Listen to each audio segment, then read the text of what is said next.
여러분 안녕하십니까? 마나임 뉴스입니다. 2012년부터 2025년까지 무려 13년입니다. 여러분, 교회 분쟁이 13년 동안 끝나지 않고 이어졌다면 이거는 개인의 문제가 아니죠. 그리고 한 교회의 문제도 아닌 것입니다. 바로 교단 전체가 병들었다는 증거입니다. 자, 여러분, 오늘 저는 말이죠, 대한예수교 장로회 통합총회, 그리고 총회 재판국을 향해서 분명하게 묻고 분명하게 한번 꾸짖어 보려고 합니다. 이게 과연 교회일까요, 여러분? 서울대학교 앞에, 그러니까 관악구청 앞에는 지금 그 세봉천 교회가 있습니다.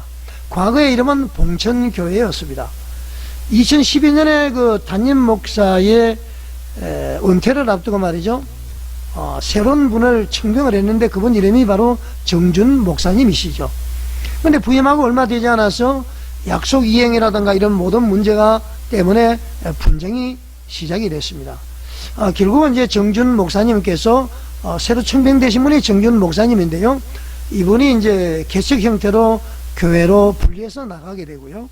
그리고 이제 봉천교회는 부근에 있는 세광교회라는 교회하고 합병을 했습니다. 합병을 해서 이제 바뀌어진 이름이 세봉천교회인데요. 그리고 이때부터 또 바로 분쟁이 시작이 되었습니다. 계속 이렇게 이제 아픔이 진행되다가 최근에 말이죠, 허준 목사님이라는 분이 담임 목사로 청명이 됐었죠. 이 이제 모든 과정에서 고소 고발이 난무했습니다. 결국은 말이죠, 이 관악노회 목사들은 이제 노회 소속이란 말이죠. 이 그 세봉천교회 소속이 바로 관악노회인데, 관악노회는 봉천교회와 세광교회의 합병은 유효하다, 합법이다. 그리고 그에 따라서 부임을 한 허준 목사님도 담임 목사의 직위가 있다, 계속 이렇게 판단을 함에도 불구하고 말이죠, 예장통합총회 재판국은 세광교회와 봉천교회의 합병은 무효다, 그렇기 때문에 세봉천교회는 없다, 그리고 봉천교회가 있을 뿐이다. 그러므로 허준 담임 목사도 면직 출교를 시키면서 말이죠, 담임 목사를 전아무개라는 목사를 담임 목사로 세웠습니다. 분쟁이 끊어질 날이 없죠. 자, 세봉천교회와 허준 담임 목사님은 총회에서 말이죠, 말도 안 되는 판결을 하니까 세상법정에다가 소송을 제기를 했습니다. 그래서 서울고등법원까지 말이죠, 확정이 됐는데 봉천교회와 세광교회의 합병은 합법이다. 그러니까 세봉천교회는 실체가 있다, 그렇게 판결한 것이죠. 동시에 허준 목사님에게 면직 출교한 것도 일단 그 혈액을 중지를 시켰습니다. 가처분을 받아들인 것이죠. 이렇게 해서 말이죠, 주인마다 서로 다투고 이게 얼마나 조소거리가 되겠습니까? 세상의 웃음거리가 되는 것이죠. 자, 여러분, 이런 와중에 말이죠, 하나님께서는 아주 이렇게 오묘한 섭리에 따라서 이렇게 이 교회를 치리하시는 것으로 저는 생각을 합니다. 자, 이 현재의 그 봉천교회라는 그 책에서 말이죠, 세상법정에다가 건물인도 소송을 했습니다. 자, 예장통합총회에서는 세봉천교회는 없어, 합병은 무효야, 허준 목사는 면직 출교돼서, 그러니까 세봉천교회가 없으니까 너희들이 있는 것은 우리를 무단 점거하고 있어, 너희들은 우리에게 손해배상을 해야 돼, 교회를 비워줘, 이렇게 이제 건물 인도 소송을 제기를 했는데 말이죠, 어제입니다. 11일 아주 놀라운 판결이 일어났습니다. 자, 어떻게 판결했느냐. 자, 이 봉천교회에서 제기한 소송에는 합병, 그러니까 봉천교회와 세광교회가 합병한 것을 무효라는 전제하에서 소송을 했다. 그렇지만은 세봉천교회에 실체가 있어. 그리고 그 세봉천교회 담임 목사 허준 목사는 법적인 지위가 있어.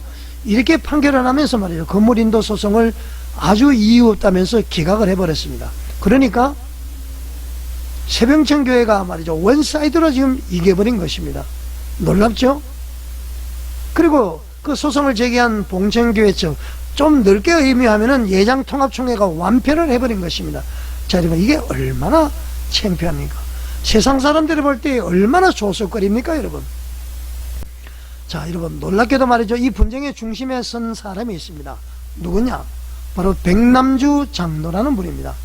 판결문을 차분히 읽어보면은 이 모든 분쟁의 중심에는 방금 이야기한 백남주 장로가 반복적으로 등장을 합니다. 자, 처음에 말이죠. 2012년도에 담임 목사의 은퇴를 앞두고 청빙을 할 때에 정준 목사님을 청빙을 했다고 그랬죠.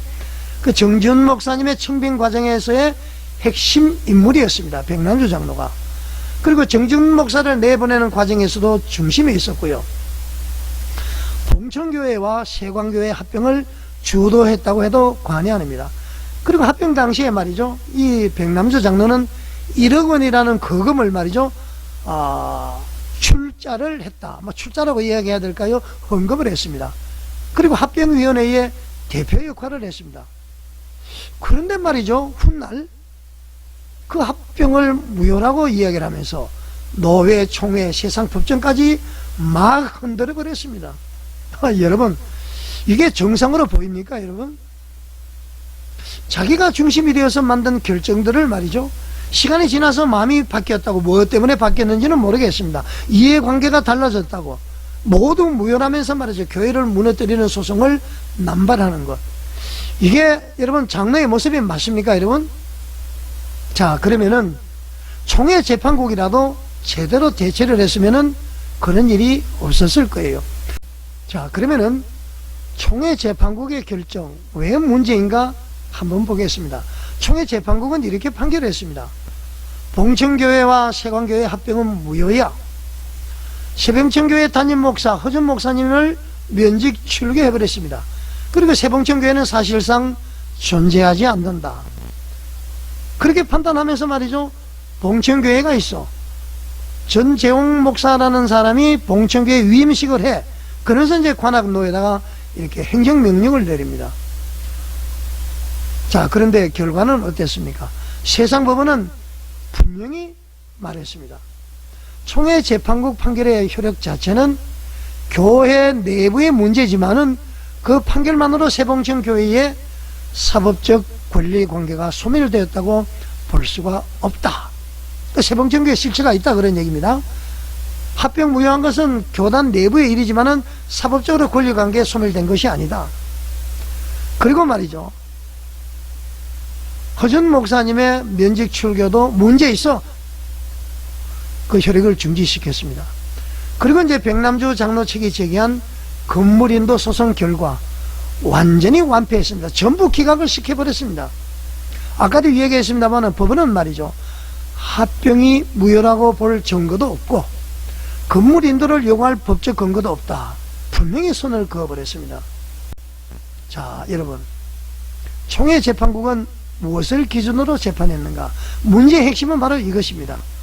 총회 재판국은 말이죠. 법도 아니고 헌법도 아니고 결국 사람의 주장에 끌려갔습니다. 이미 민사법원에서 그 합병 유효가 확인된 사안이죠. 수년간 아무 문제도 삼지 않았던 합병이었습니다. 그러면 말이죠. 특정 개인의 주장만 받아들여서 모든 것을 뒤집어 버렸죠. 총회 재심 판결이. 여러분, 이게 공입니까? 이것이 치리가 맞습니까? 저는 아니라고 생각합니다. 이것은 말이죠. 인본주의적인 판단이고 정치적인 재판이고 부하 뇌동한 아주 못된 짓이다. 저는 그렇게 알고 있습니다. 더 심각한 사실이 있습니다, 여러분. 세봉천 교회의 관할 노회, 제가 관악노회라고 그랬죠. 제가 알기로는 노회원 80% 이상이 세봉천 교회를 지지하고 있습니다. 노회 임원회를 지지한다, 그런 얘기입니다. 노회 임원들은 막 거의 다 지지하죠. 그러니까 이걸 다른 말로 이야기하면 현장을 가장 잘 아는 교회, 세봉천 교회를 가장 잘 아는 것이 바로 관악노회라는 얘기죠. 실제 목회 현실을 아는 다수의 판단이 이 모든 것을 총회가 무시해버린 것이죠. 자, 총회는 세봉천 위에 군립을 했고요. 세봉천 교회 위에 군립을 했고, 관악노회 위에 군립을 했고, 재판국은 현장을 외면했습니다. 한 사람의 주장만 받아들였다, 그런 얘기죠. 자, 여러분, 그러면 교회가 세상의 조롱거리가 된 이유가 뭘까요? 13년 동안 분쟁, 소송, 가처분, 그리고 재심, 민사소송. 자, 여러분, 그리고 형사고발에 막 난무합니다. 그저께는 보니까 말이죠, 소위 봉천교회 교인들이 그 허준 목사님의 얼굴에 침을 뱉는, 이런 일까지 있었다는 것 아닙니까? 진짜 그야말로 세상 사람들은 이렇게 이야기를 합니다. 교회는 사랑을 말하면서 법정에서는 가장 잔인하다. 자, 여러분, 이 조롱을 누가 만들었습니까? 분쟁을 멈추지 않은 한 개인, 분별하지 못한 총회재판국, 책임지지 않는 총회임원회, 여러분, 이제는 멈춰야 합니다. 저는 오늘 분명히 여러분들에게 말을 합니다. 예장통합총회에 말을 하고요, 총회재판국에, 그리고 백남주 장로에게 이야기를 드립니다. 백남주의 행태는 교회를 무너뜨렸다. 총회재판국은 공의를 저버렸다. 총회임원회는 방조했다. 교회는 더 이상 개인의 분풀이 무대가 되어서는 안 됩니다. 여러분은 어떻게 생각하십니까? 13년입니다. 이제는 끝내야 합니다. 총회는 회개해야 합니다. 재판국은 책임져야 합니다. 교회는 다시 복음으로 돌아가야 합니다. 또 그 판결문을 보게 되면은 봉천교회의 실체를 인정한 부분이 나옵니다. 봉천교회 실체는 단체로 모여서 예배드리니까 봉천교회의 존재는 인정하지만은 현재 세봉천교회에 있는 그 건물하고는 관계없는 교회라는 것이죠. 당장 백남주 장로 측은, 전정 목사 측은 그 교회에서 나와야 되는 것입니다.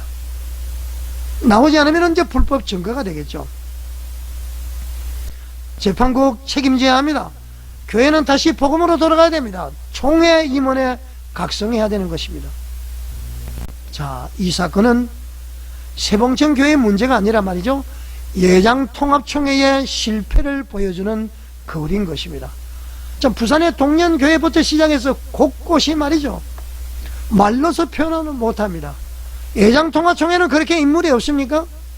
법을 잘 아시는 분이 있습니다. 정치적으로 관여하면 되지 않습니다. 법과 원칙과 양심에 따라서 판결해야 되는 것이죠. 하나님이 용서하라 했으니까 화해를 붙이고 이런 말도 안 되는 걸 하지 마시기 바랍니다. 화해가 안 되니까 소송을 하는 것입니다. 세상 사람들은 말이죠, 김진홍 목사님이 그랬죠. 세상 사람들은 다투면은 막걸리 한 잔 주면서 서로 화해하고 툴툴툴 터는데 말이죠, 예수 믿는 사람들은 안 그렇다는 얘기입니다. 끝까지 가보자. 나는 하나님으로부터 이렇게 응답받아서 내 생각이 옳아, 내 생각이 옳아. 전부 자기 생각이 옳다는 겁니다. 이게 얼마나 교만한 것입니까, 여러분? 이렇게 해서 소송이 시작됐는데 화해 조정에서, 화해 조정은 무슨 화해 조정입니까? 어느 한 사람의 편을 들어서 그 사람 쪽으로 가는 것이 화해 조정입니까? 화해 조정은 쌍방이에요. 총회재판국 판결은 법과 원칙, 양심, 헌법과 성경에 따라서 판결하면 되는 것입니다. 저는 그렇게 생각합니다. 자, 여러분 어떻게 생각하십니까? 마하나임 뉴스에 공감이 가신다면 구독과 좋아요, 알림 설정, 댓글로서 여러분의 의견을 남겨주십시오. 자, 여러분 시청해 주셔서 감사드립니다.